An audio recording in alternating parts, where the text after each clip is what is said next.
네, 지난 한 주간의 한반도 정세와 외교 안보 이슈를 다시 정리해보는 토요일 대담 코너죠. 한반도 브리핑 시간입니다. 외교 안보부처와 북한 문제를 담당하는 지성림 기자와 함께하겠습니다. 어서 오십시오. 네, 안녕하세요. 네, 자 당연히 이번 주에 가장 큰 이슈는 북한의 대륙간 탄도미사일 발사인데 오늘 대담은 아무래도 이 얘기만 하다가 좀 끝날 것 같습니다. 우선 세부적으로 어떤 얘기를 전해주실지 핵심 주제부터 전해주시죠. 네, 북한은 지난 목요일 ICBM을 발사한 뒤 다음 날인 어제 신형 ICBM인 화성 17형을 발사했다고 공개했습니다. 그리고 관련 영상도 공개했는데요. 이 내용과 함께 신형 ICBM 재원과 특징도 설명 좀 해보고요. 그리고 화성 17형 발사를 현장에서 참관한 김정은 국무위원장의 발언에서 주목해볼 부분도 짚어볼까 합니다. 북한은 ICBM을 발사하며 4년 전에 선포했던 핵실험과 ICBM 발사 유예, 즉 모라토리엄 약속을 깨버렸습니다. 이에 문재인 정부는 북한의 ICBM 발사를 강력하게 규탄했고 우리 군은 현 정부로 가장 강력한 맞대응에 나섰는데요. 이 내용도 전해드리겠습니다. 유엔 안전보장이사회는 북한의 ICBM 발사 문제를 논의하기 위해 공개 회의와 비공개 회의를 잇따라 열었습니다. 예상했던 대로 중국과 러시아의 반대로 북한을 규탄하는 안보리 차원의 성명 채택은 무산됐는데요. 이 내용도 살펴보겠습니다. 네, 북한이 어제 공개한 신형 ICBM 발사 영상을 저도 봤는데 액션 영화의 예고편인 줄 알았습니다. 조선중앙TV가 아주 신경을 많이 써서 영상을 편집한 것 같은데 신형 ICBM에 대한 어떤 자부심 같은 것도 느껴집니다. 북한 매체 표현을 옮긴다면 이번 ICBM 발사는 김정은 위원장의 직접적인 지도 하에 이루어졌다고요? 네, 북한은 지난 24일 목요일 오후에 평양 순환 비행장에서 ICBM 한 발을 쏘아 올렸습니다. 그리고 어제 북한 매체는 목요일에 발사한 것이 신형 ICBM인 화성 17형이라고 확인하면서 화성 17형 시험 발사 전 과정에 김정은 위원장이 직접 관여했다고 밝혔습니다. 김 위원장은 시험 발사 전날인 23일 신형 ICBM을 용감히 쏘라는 내용의 친필 명령서를 하달한 데 이어 발사 당일에는 순환 비행장에 직접 나가 화성 17형 발사를 참관했습니다. 북한 조선중앙TV는 어제 오후 3시경에 화성 17형 시험 발사 장면이 담긴 영상을 공개했는데요. 북한 TV를 10년 넘게 지켜봐왔던 저도 처음 보는 영상 편집 기법이었습니다. 북한은 최고 지도자의 현장 시찰 등 공개 활동을 보도할 때면 엄숙하고 딱딱한 분위기에서 관련 내용을 전했습니다. 최고 지도자의 권위를 부각하기 위한 보도 형식이었는데요. 하지만 어제는 블록버스터 영화 예고편을 보는 듯한 그런 느낌이었습니다. 다들 보셨겠지만 영상은 ICBM 경납고 문이 쫙 열리면서 세 남자가 걸어 나오는 모습으로 시작됩니다. 가운데선 김정은은 액션 영화의 주인공처럼 검은색 가죽 점퍼를 입고 검은색 선글라스를 낀 모습으로 의기양양 걸어 나옵니다. 김정은 양옆의 인물은 북한 미사일 분야의 투톱인 김정식 노동당 군수공업부 부부장과 장창하 국방과학원장입니다. 이 영화의 클라이맥스는 화성 17형 발사 장면인데요. 잠시 보시겠습니다.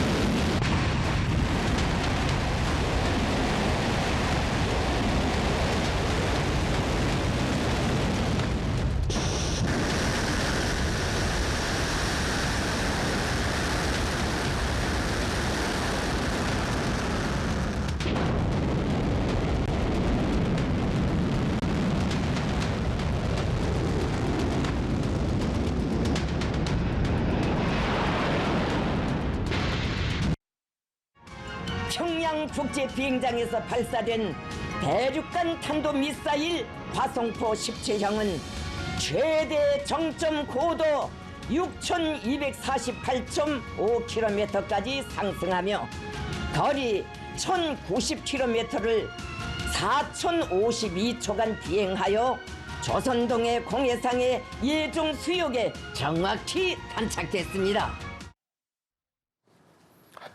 네, ICBM 발사는 정상 각도보다 각도를 많이 높여서 쏘는 고각 발사 방식으로 이루어졌는데요.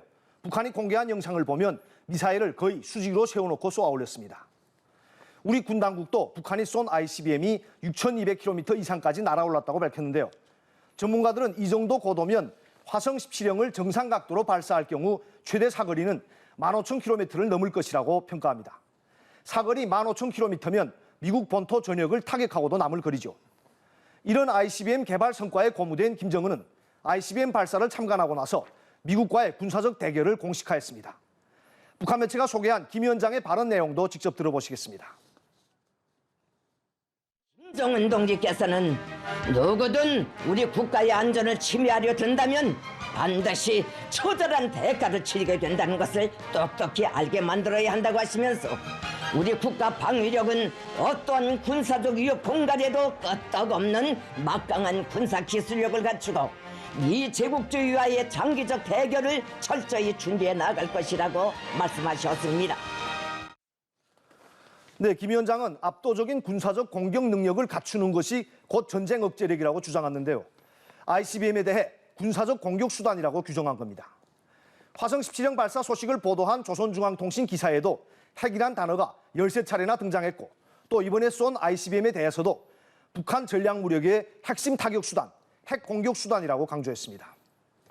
네, 그런데 군 당국은 북한이 이번에 쏜 이 미사일이 화성 17형이 아니라 화성 15형일 가능성에 무게를 둔다고 하는데 어제 공개한 화성 17형 발사 모습은 예전에 찍었던 그 영상을 공개한 것이라는 이야기도 있고 뭐가 진실인가요? 네, 북한은 지난달 27일과 이달 5일 탄도미사일을 각각 한 발씩 발사했는데요. 한미 군 당국은 이 두 차례의 미사일 발사에 대해 신형 ICBM 화성 17형의 최종 시험 발사를 위한 성능 시험이라고 평가했습니다. 군 당국은 지난 16일에도 같은 장소, 즉 순환 비행장에서 또 ICBM이 발사됐지만 발사 직후 고도 20km 미만 상공에서 공중 폭발에 실패한 것으로 분석했습니다. 이 세 차례의 ICBM 발사는 모두 오전에 이뤄졌는데요. 북한은 지난 목요일에는 오후 2시 34분경에 ICBM을 쐈습니다. 당시 순환 비행장 일대의 기상 상황은 구름이 많고 흐린 날씨였다고 합니다. 하지만 어제 북한이 공개한 영상을 보면 화성 17형을 실은 이동식 발사 차량에 등장할 때나 또 화성 17형이 수직으로 세워지고 또 발사될 때 기상 상황은 맑은 날씨 같았습니다. 일부 전문가는 북한이 공개한 사진과 영상을 보고 맑은 날 오전에 찍힌 것 같다고 평가하기도 했습니다. 그래서 군 당국은 어제 공개한 영상은 16일 발사 당시 ICBM이 공중 폭발하기 전까지 촬영했던 그 화성 17형의 발사 모습이고 또 목요일에는 화성 17형이 아니라 이미 발사에 성공해 성능이 확인된 화성 15형을 쏘았을 가능성도 염두에 두고 있습니다. 그런데 여기서 드는 의문이 있습니다. 북한은 2017년 11월 화성 15형 시험 발사에 성공했다며 ICBM이 4,475km 고도까지 상승했다고 밝혔습니다. 일부 전문가는 그때 쏘아 올렸던 화성 15형의 탄두 무게를 확 줄였기 때문에 이번에 그때보다 더 높이 올라갔다고 분석하고 있지만 아무리 탄두부를 껍데기만 남긴 채 다 비운다고 해도 그때보다 1,773km나 더 높이 날아올랐다는 것은 좀 납득이 안 되는 부분도 있습니다. 물론 기존의 화성 15형의 엔진 추진력을 더 높이고 또 성능 개량을 했다면 일각의 주장처럼 북한이 화성 15형 계열을 쏘아 올리고는 화성 17형 시험 발사에 성공했다고 발표했을 그런 가능성도 일리는 있습니다. 하지만 명확한 근거가 부족한 상황에서 현재로서는 북한의 발표를 믿을 수밖에 없습니다. 실제로 북한은 오늘 각종 매체를 통해 신형 ICBM 화성 17형 시험 발사에 성공했다며 대대적으로 선전하고 나섰습니다. 다음 달에는 김일성 생일 110주년과 김정은 공식 집권 10주년 등 북한의 중요 기념일들이 있습니다. 이런 기념일들을 앞두고 북한은 화성 17형 발사 성공을 부각하며 경축 분위기를 고조시킬 것으로 보입니다. 어제 영상을 할리우드 영화처럼 만든 것도 화성 17형 성공을 적극적으로 홍보하고 또 핵무력 강화에 힘을 쏟는 김정은의 이른바 업적도 선전하려는 그런 목적이라고 볼 수 있겠습니다. 네, 그렇군요. 아무튼 북한은 이제부터 화성 17형 성공을 계속해서 주장을 할 텐데 그렇다면 이 화성 17형의 재원과 특징도 소개해 주시죠. 네, 화성 17형은 2020년 10월 북한 열병식에서 처음 모습이 공개되는데요.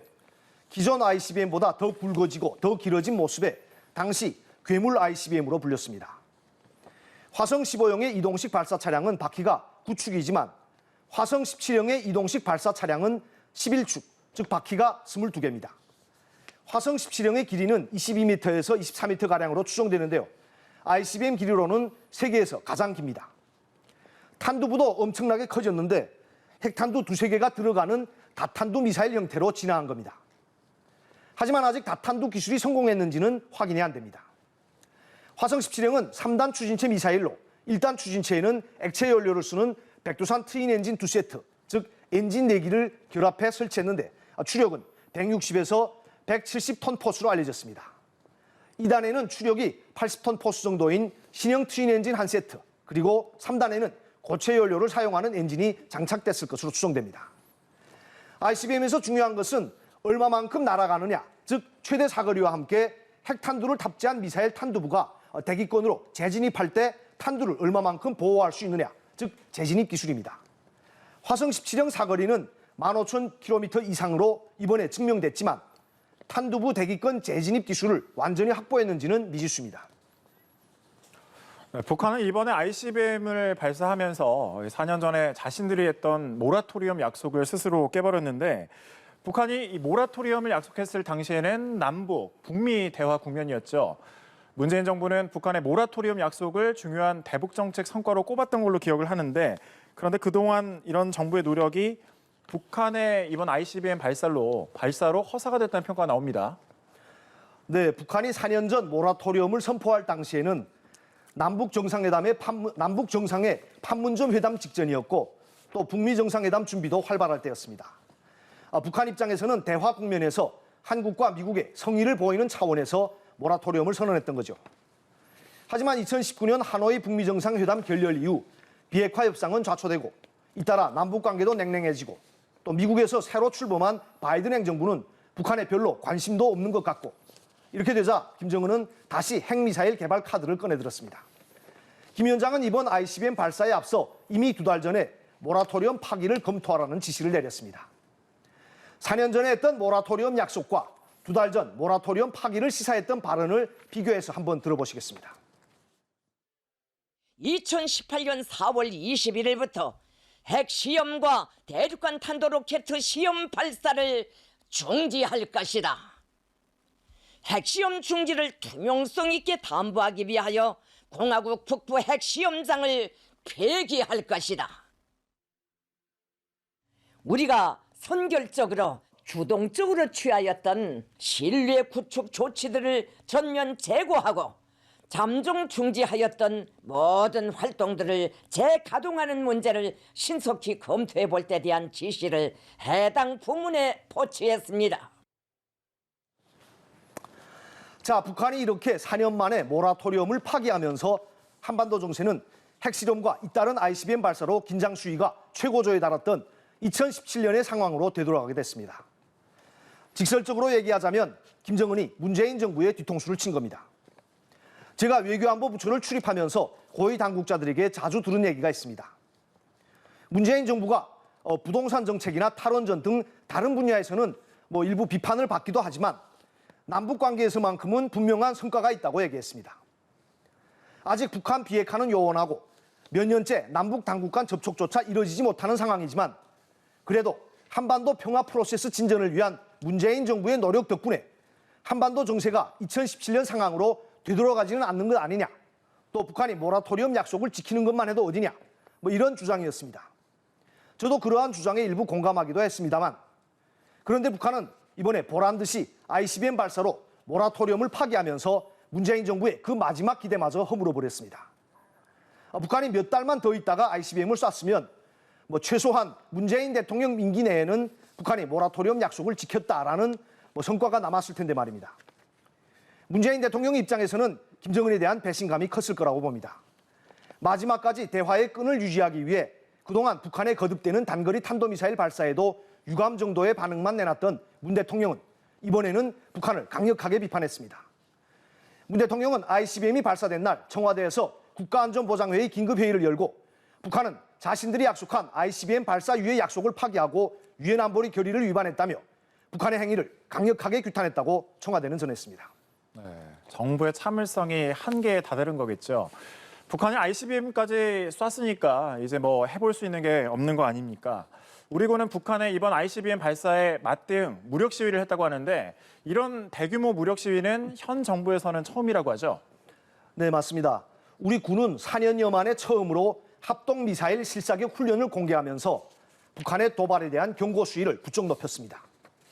지난 목요일 북한이 ICBM을 발사한 지 1시간 50분 만인 오후 4시 25분부터 우리 군은 동해상에서 현무투 지대지 미사일 1발, 전술용 지대지 미사일인 에이테크스 1발, 해성-2 함대지 미사일 1발, 공대지 합동직격탄 제2담 2발을 발사했습니다. 이 미사일들은 북한의 도발 원점을 가상한 동해상의 표적을 향해 날아간 것으로 알려졌습니다. 무려 5발의 각종 미사일을 발사한 건데요. 합참은 북한의 도발에 즉각적으로 대응하고 응징할 수 있는 능력과 우리 군의 의지를 보여줬다고 설명했습니다. 합참은 미사일 실사격 훈련 영상과 사진도 이례적으로 공개하며 강경 대응 기조를 보였는데요. 합참은 우리 군은 북한의 미사일 발사 시 언제든지 발사 원점과 지휘, 지원 시설 등을 정밀 타격할 수 있는 능력과 태세를 갖추고 있음을 확인했다. 이렇게 강조했습니다. 북한의 ICBM 발사 장면을 공개한 어제 우리 공군은 서욱 국방부 장관의 현장 지휘에 따라 F-35의 스텔스 전투기가 한꺼번에 활주로에 도열해 움직이는 일명 엘리펀트 워크 훈련을 진행했습니다. 코끼리들이 떼를 지어 걸어가는 장면과 비슷하다고 해서 이런 이름이 붙여진 엘리펀트 워크는 여러 대의 전투기가 최대 무장을 장착하고 활주로에서 밀집 대응으로 이륙 직전 단계까지 지상 활주를 하는 훈련입니다. 우리 군이 엘리펀트 워크와 같은 대형 무력 시에 나선 것은 이번 정부 들어서 처음입니다. 어제 훈련에는 F-35의 28대가 참가했는데요. 우리 군이 미국으로부터 수입해 도입한 40대 중에 70%나 동원된 겁니다. 특히 F-35의 스텔스기는 북한 레이더망에 잡히지도 않고 기습적으로 강력한 타격을 가할 수 있어 김정은 정권이 매우 두려워하는 전투기입니다. 네, 그렇군요. 이번에는 북한 ICBM 발사에 대한 미국과 유엔 안보리의 반응도 좀 살펴볼게요. 유엔 안보리는 2017년 11월 북한이 화성 15형을 발사했을 때 새로운 대북 제재 결의를 채택했죠. 그런데 이번에는 그때보다 더 강력한 이 ICBM을 쐈는데 안보리 차원의 규탄 성명도 내지 못했다고 했죠. 네, 동맹국들과 우크라이나 사태 대응책을 논의하기 위해 벨기에 브뤼셀을 방문 중인 바이든 대통령은 북한의 ICBM 발사를 강력히 규탄했습니다. 또 미 국무부는 북한이 조선중앙통신을 통해 ICBM 발사를 공식 확인한 지 1시간 만에 새로운 독자 대북 제재 조치를 발표했습니다. 미국의 신규 제재 명단에는 북한의 미사일 개발을 위해 민감한 물질을 조달한 혐의로 제2자연과학원의 국제업무 담당국과 북한 국적자인 리성철 등이 올랐습니다. 제2자연과학원은 북한의 미사일 개발 핵심 기관인 국방과학원의 대외적인 명칭으로 외국과 민감한 거래를 할 때 위장용으로 이 이름을 사용합니다. 한편 유엔 안보리는 우리 시간으로 오늘 새벽 공개 회의와 비공개 회의를 잇따라 열었습니다. 북한의 미사일 발사와 관련해 유엔 안보리가 공개 회의를 개최한 것은 2017년 이후 처음입니다. 공개 회의에서 린다 토머스 그린필스 주 유엔 미국 대사는 유엔 안보리가 지난 2017년 북한의 화성 15형 발사에 대응해 채택했던 대북 제재 결의 2397호를 언급하면서 이번 화성 17형 발사에 대응해 안보리 차원의 대북 제재를 강화해야 할 필요성을 역설했습니다. 하지만 중국과 러시아는 북한의 ICBM 발사에 미국의 책임도 있다는 식의 논리를 내세우며 대북 제재 강화에 반대 입장을 밝혔습니다. 장진 주 유엔 중국 대사는 북한이 미국과의 정상회담을 계기로 발표한 모라토리엄 선언을 깨뜨린 것은 미국이 약속을 지키지 않았기 때문이라고 주장했습니다. 그는 북한은 약속을 지켰지만 미국은 한미연합훈련을 중단한다는 약속을 지키지도 않은 데다가 한반도 주변에 전략 핵무기를 배치해 북한의 안보를 위협했다며 북한 편을 들었습니다. 또 러시아는 중국처럼 미국의 책임이 더 크다 이렇게 말하진 않고 북한과 미국의 양쪽에 다 책임이 있다면서 제재 강화에 반대했습니다. 그러면서 더 이상 제재를 강화하는 것은 북한 주민에게 위협이 된다고 주장했습니다.